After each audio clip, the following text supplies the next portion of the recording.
त्यस्तो त्यो आधारमा चाहिँ तपाईको ती युवा साथीहरूलाई चाहिँ धम्काउने थर्काउने जाहेरी दर्ता गर्ने र अनुसन्धानको तपाईको जेलै लगेर तपाईको कारागारै लगेर राख्ने सम्मको पनि तपाईको एउटा यो गतिविधि देखिराखेको छ। त्यो कारणले गर्दाखेरि केही समय धैर्य बस्नको लागि प्रहरी साथीहरूमाझ पनि म अनुरोध गर्दछु। आज देशैभरि युवा साथीहरूले प्ले कार्ड लिएर उभिनु भएको छ। यसको चाहिँ हामी एकदमै ऐक्यबद्धता पनि जाहेर गर्न चाहन्छौँ र तपाईको जो प्रहरी साथीहरूले प्रतिशोधको आधारमा ती युवा साथीहरूलाई पक्राउनु हुँदैछ त्यो विधि सम्मत छैन। तपाईहरूले पक्राउनुहोस् त त्यस्तो खालको व्यक्तिलाई जो सांगठनिक रूपमा तपाईको विथ प्री प्लान कुन घर कहाँ कसरी तपाईको तोडफोड गर्ने, कुन बैंक लुट्ने, कसरी सामान चोर्ने भन्ने तरिकाले आएका थिए, तिनीहरूलाई चाहिँ तपाईहरूले खोजी अनुसन्धान गरेर कानुनी दायरामा ल्याउनु होला, तिनीहरूलाई चाहिँ हैन। त्यसको लागि चाहिँ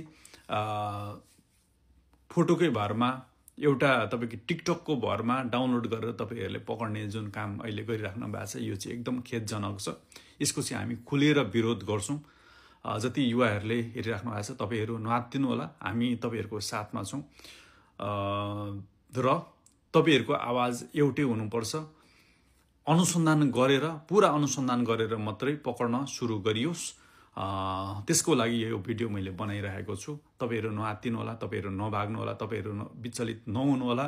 तपाईहरूको कारणले गर्दाखेरि यो 60-70 वर्षदेखि लुटिएको देशमा आज एउटा आशाको किरण पलाएको छ। युवाहरू एक ठाउँमा उभिनु आवश्यक छ। युवाहरू अझ धेरै सजग बन्नु आवश्यक छ। राजनीतिक रूपमा धेरै सशक्त हुनुपर्ने अवस्था मैले देखेको छु। यसको चाहिँ हामी खुलेर विरोध गर्छौं। यसको विरोध गर्नै पर्छ। जय जेनजी, जय युवा, तपाईहरुको साथमा हामी छौं। र प्रहरी साथीहरूलाई पनि हाम्रो बिन्ती अनुरोध, यो सरकारलाई पनि अनुरोध, त्यो जुन न्यायिक छानबिन आयोग जसरी बनेको छ, तपाईहरुको जाँचबुझ आयोग बनेको छ, त्यसले चाहिँ चाँडै प्रतिवेदन ल्याओस् र अहिले जसरी बरु ती 72 जना युवा साथीहरूलाई चाहिँ तपाईको गोली हान्नका लागि आदेश दिने जो केपी शर्मा ओली र रमेश लेखक जस्ता व्यक्तिहरू खुलेआम हिँडिरहेका छन्, केही व्यक्तिहरू खुलेआम हिँडिरहेका छन्, त्यो आदेश दिने चेन अफ कमान्डमा बस्ने अरू साथीहरू खुलेआम हिँडिरहेका छन्, तिनीहरूलाई चाहिँ बरु एउटा अनुसन्धानको दायरामा ल्याएर चाहिँ कारबाही गरियोस् भन्ने चाहिँ हाम्रो चाहना हो। र हामी चाहिँ जेनजीको पक्षमा छौं, युवाको पक्षमा जहिले पनि छौं। युवालाई पक्राउन पाइदैन त्यो प्रतिवेदन नआउन्जेलसम्म है त। ल थ्यांक यू सो मच। भिडियोलाई सबैले शेयर गरिदिनु होला, रिपोस्ट पनि गरिदिनु होला है त। Thank you.